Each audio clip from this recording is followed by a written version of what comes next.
America is ready for a fresh start, ready for a new way forward, where we see our fellow American not as an enemy, but as a neighbor. I pledge to seek common ground and common sense solutions to the challenges you face. I am not looking to score political points. I am looking to make progress. And for anyone who hasn't voted yet, look, first of all, no judgment, but please do get to it.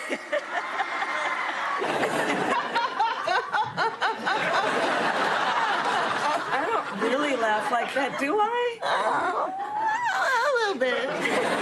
We are ready for a president who knows that the true measure of a leader is not based on who you beat down, it is based on who you lift up.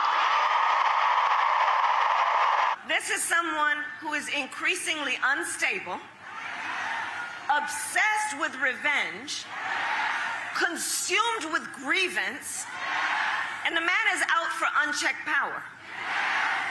And in less than 90 days, it's either going to be him or me in the Oval Office.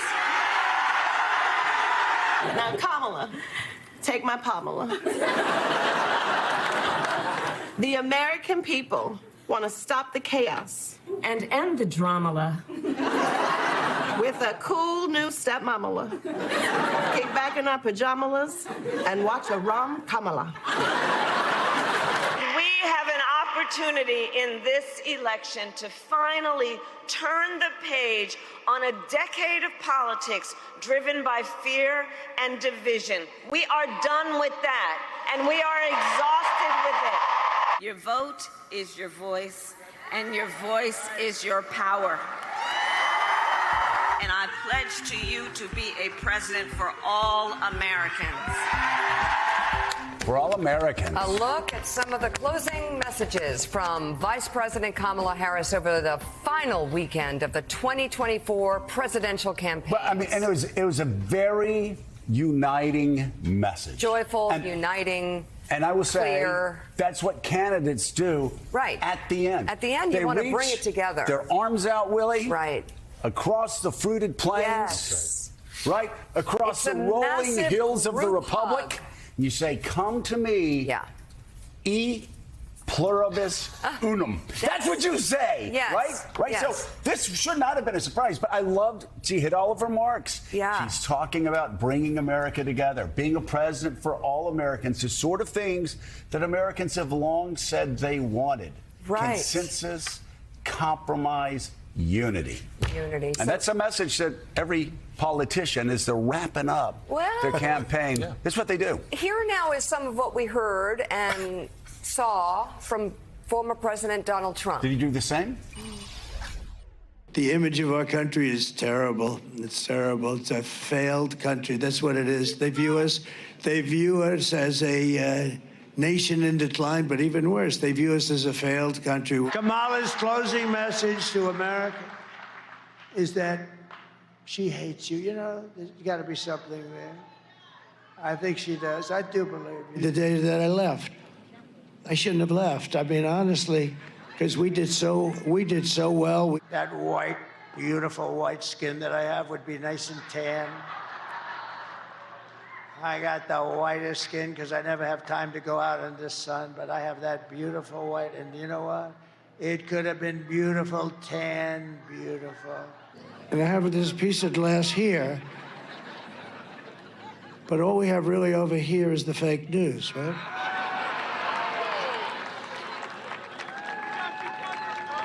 And to get me, somebody would have to shoot through the fake news.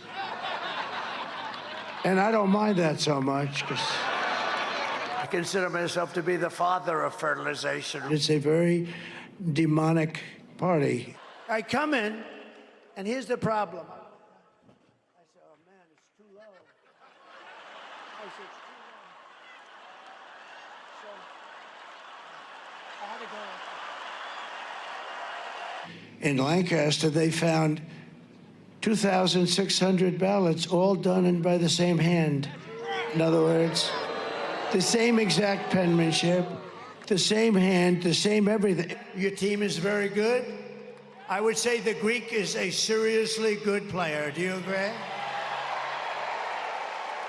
And tell me, who has more Greek in him, the Greek or me? I think we have about the same. A little birdie told me that we're leading in New Jersey. What's that all about? Huh? We love New Jersey. And if you don't vote, you're stupid.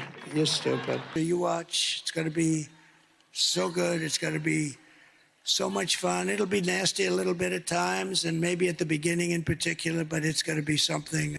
Speaking of nasty, did he really do that gesture? I don't know. Well, there's so many things. I mean, let's bring in along the gang. with Joe, Willie, and me, we have And, the host of Way Too Early, White House bureau chief at Politico, Jonathan Lemire, U.S. special correspondent for BBC News, Katty Kay, NBC News national affairs analyst and a partner and chief political columnist at Puck, John Hallman, and president of the National Action Network and host of MSNBC's Politics Nation, Reverend Al Sharpton. All right, so, Willie, there's so much to go over there. First of all, again, with Kamala Harris, she delivers the message that I think Americans want, which is let's come together. I'm going to be president for all Americans.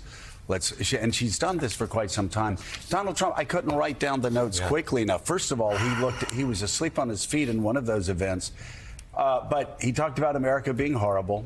He lied about,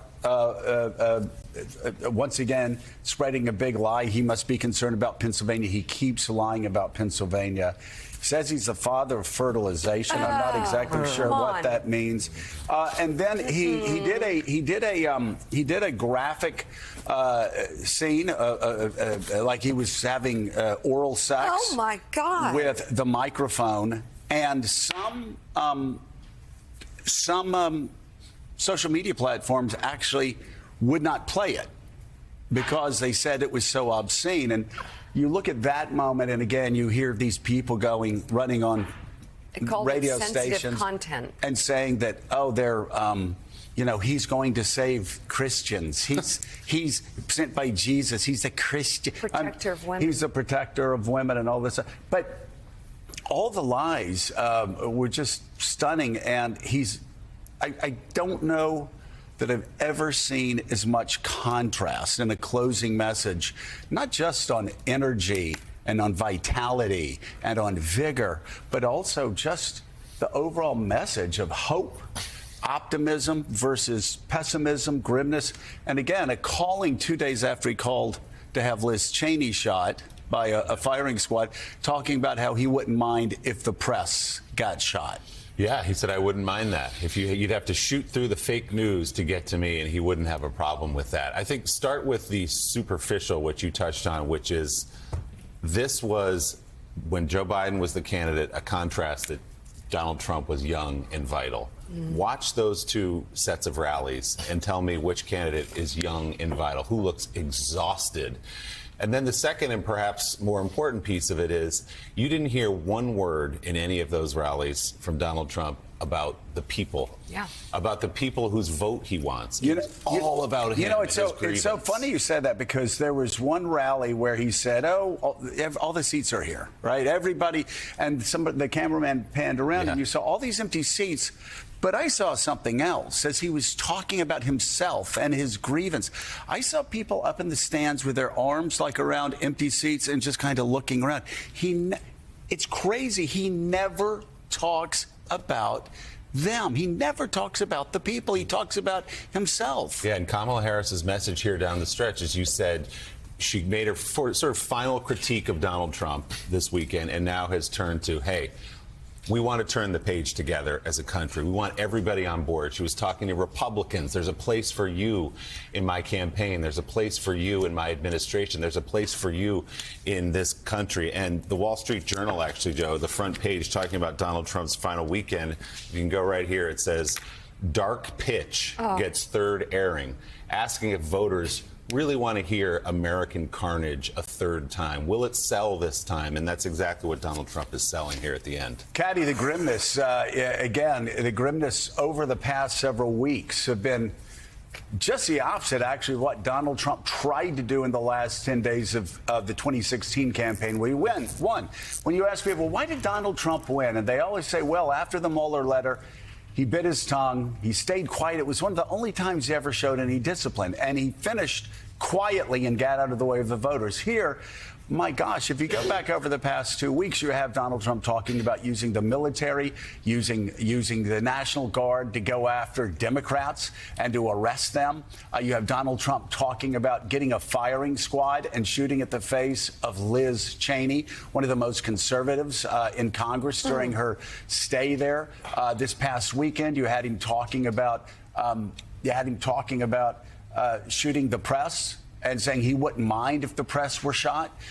And of course, he again, and we have to say it, and I'm so sorry that I know there are a lot of kids that start waking up their parents at 4:30 and say, pour my cereal, Ma, pour my Captain Crunch with Crunch Berries. I want to see Joe and Mika and Willie, Crunch the entire funny gang, right? And so they're saying that, so I apologize. God, I hope not. That's a long wind-up to say Poor kids. He simulated oral sex at a rally Twice, and it was just so graphic that, again, a lot of social media sites had to put up warnings for it.